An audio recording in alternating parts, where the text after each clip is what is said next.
guys, welcome to my channel. I'm Chrissy. In case you don't know, I am just starting out on my Tumbler journey, but I am excited to take you along with me. Today we're going to be creating this cute coffee please image on a 20-ounce tumbler. So let me go ahead and show you step by step what I do once the image has been printed. If you're not familiar with the Sawgrass printer, that's the printer I'm using, as well as the software. The printer is the Sawgrass 1000. And so what I do is I get a little, I have a rag that has a little bit of alcohol on it, so I wipe my tumbler down to make sure there's no oil on it. Because I want to make sure that the image prints perfectly when putting it on the tumbler. So I always turn my tumblers upside down, and of course that's just my preference when I am making a tumbler. Now let me just go ahead and preface this and say, I know I said that wrong. If you turn your tumbler upside down, also make sure you turn your image upside down, because look at what I did, y'all. This tumbler would have been so perfect, but it is upside down. That's okay. My coffee's in it, right? So no tumbler goes to waste around here. But make sure that your image is also upside down. Don't do like me. Don't do like me. Okay, so what you're gonna do, what I like to do is I like to leave a little bit of white around the bottom portion of my paper, as well as the right side of my paper. Again, that's just my preference. So when I am putting it on the tumbler, I have a little bit of give, or a little bit of area to work with. So I will typically cut off the top and the left side. So I am going to get, do I want to use my scissors? No. I'm going to go ahead and use my paper trimmer. I'll be right back. All right, so here is the image once I have done a little snip-a-roo. Again, I'm going to turn my image upside down. And as you can see, there is some white left over at the top. That's perfectly fine, because I'm not going to be going all the way to the bottom of the tumbler. We're not trying to sublimate the bottom of the tumbler, so that's perfectly fine. So now what I'm going to do is I'm going to look to see. All right, so now I notice that there is still a lot of brown that is overlapping this brown here, and that's not what I want, because it will show up on the image. So what I'm actually going to do is I'm going to cut a little bit more off of this side, just a little bit, and I might have to cut into this portion as well, but I will be back to show you.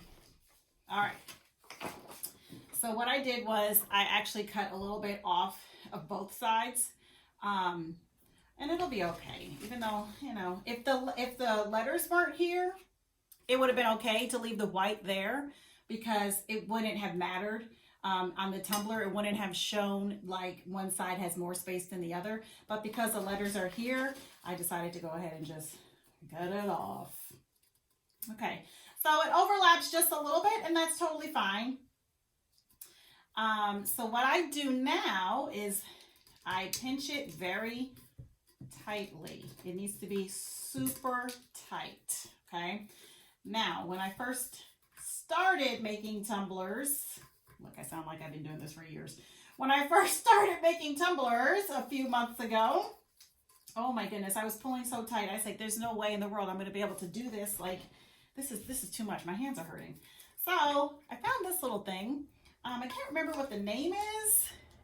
I don't know. A pinch perfect? I can't remember. I call it my little clampy. So anyway, I get my little clampy, and it'll pinch it for me, okay? You want it to be super, super tight. So I take my clampy, and then I get my tape. This is heat transfer tape. You want to make sure you are using heat transfer tape. I don't know what happens if you don't use heat transfer tape, but I'm sure it is not good. So make sure you get some heat transfer tape. And you don't even have to really grasp this thing too hard. Like, it'll just pinch it for you. So I take that and I turn it around. And I move down a little bit. And then I tape some more. And, whoops, make sure I really tape it good. And then in the middle, I'll put another piece. Okay, oops.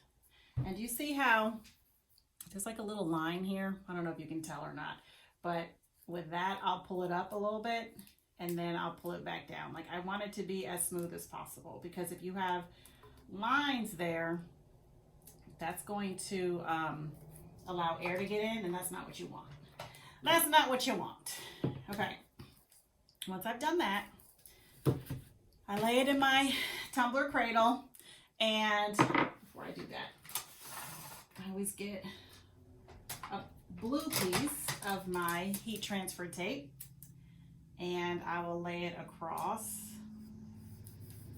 and I will smooth it out. Looking good, looking good. Okay, I'll flip the ends, and then I take my little tool. This is a rhinestone collector, but the end, it has a little ball on the end. I don't know if you could tell, but I always like to go down my seam to make sure it is prevalent. Then I take my painter's tape. Now, for those of you that don't know, my boyfriend is a licensed contractor home builder, and he he is all for this tumbler business. But honey, when I told him I needed painter's tape, he said, okay, you can use the painter's tape. Here you go. He gave me the painter's tape. He said, now listen, this painter's tape is super expensive, so you're going to have to find out a way to, you know, save a little bit here. Don't be using so much tape. So I was using the whole piece around the edge of the tumbler. But once he was like, this is super expensive, I said, okay, let me go ahead and, you know, not use the whole piece. I'll cut it in half. I will conserve some of this tape here. Okay, so I got my pieces ready to go. I don't need them just yet. So what I'm going to do now is I'm going to tape the top of the tumbler, and I'm not worried as much about the bottom. So I'm going to go ahead and tape the top of the tumbler. And this is just my way, how I tape it. If you don't tape yours this way, or if you've seen somebody else taping it differently, hey, more power to you. This is what works for me, and this is the way that I tape my tumbler. So I will tape my tumbler. I will speed this part up, and I will be back once the top has been fully taped.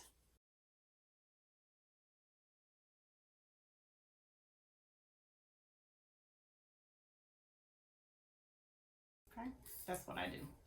So the top is all finished. Now let me show you what I do with the bottom. Now here's where my painter's tape comes in. I'm gonna stand up for this.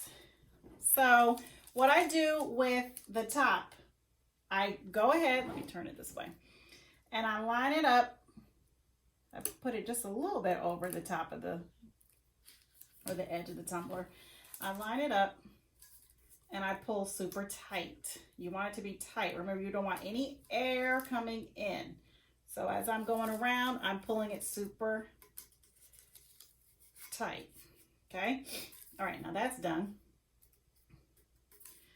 Take my little tool, again, etch out that seam. And then for the bottom, okay, so for the bottom, I don't want it to be crinkly. Is that even the correct word, crinkly? I don't know. I don't want it to be crinkled, because that's when you, again, allow air to come in. So what I do is I take my painter's tape, and this little light is so handy, y'all. I don't know if you can tell, but here's where the image stops, and it kind of butts up to the bottom of the tumbler. So I will feel it out, and it's right about here. And again, I will pull tight.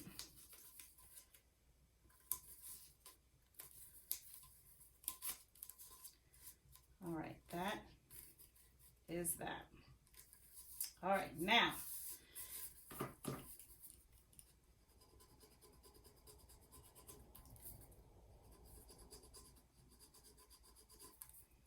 Okay.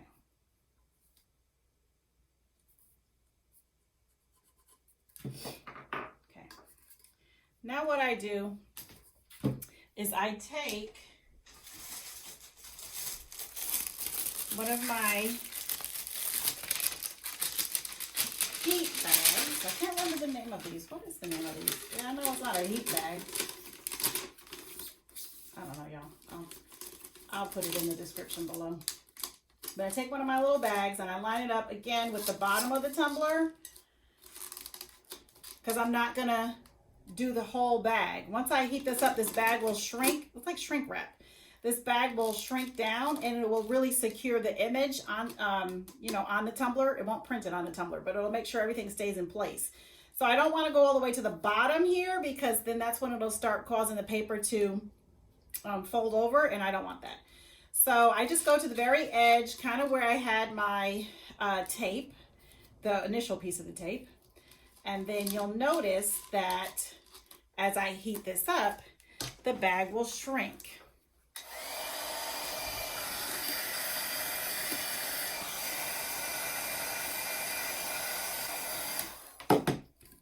Okay, so this is now ready to be sublimated. It's ready to go in the sublimation oven. So let me go ahead and take you guys over to that area.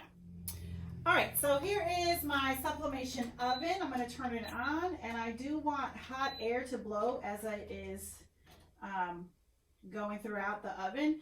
And I do want to set it at 195 degrees. So I'm going to make sure that's on. This is going to heat up. Once it is done heating up, it will beep and let us know that it is ready to put our tumbler in. Okay, so we're going to sublimate this, and then I will come back with the final result. We will unwrap this baby together. Fingers crossed that it's going to come out good.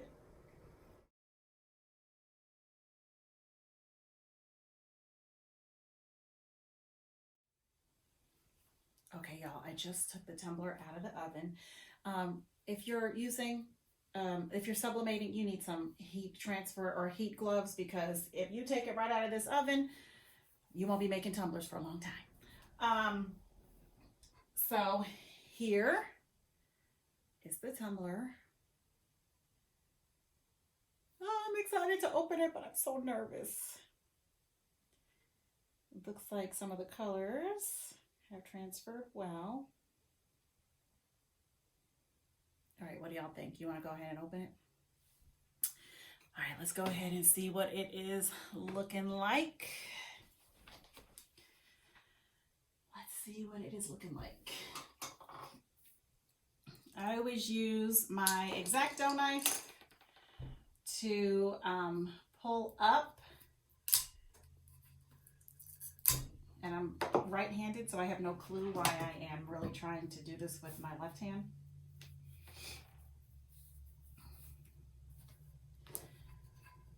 Some people say that you should wait to peel the paper off and stuff, you know, wait for it to cool down, but I don't know. I just get too excited. I really can't wait.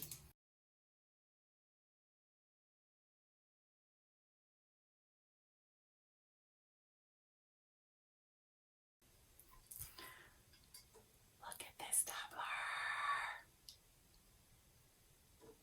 Coffee, please. Oh my goodness, this tumbler came out so good. Okay, so let me look at this tumbler. Coffee, please. Look at how vibrant this is. Oh, I'm so happy with this. All right, so this tumbler I made for my little sister, who absolutely loves coffee. But if you would like your own coffee, please head to my Shopify or my Etsy store. It will be there for you to purchase. And any purchase 35 or above is free shipping and handling. I make sure to include that, so you do not have to worry shipping and handling, okay? So I hope you enjoyed making this tumbler with me and getting to know me a little bit more. I'll be back soon with another video, and thanks for checking me out.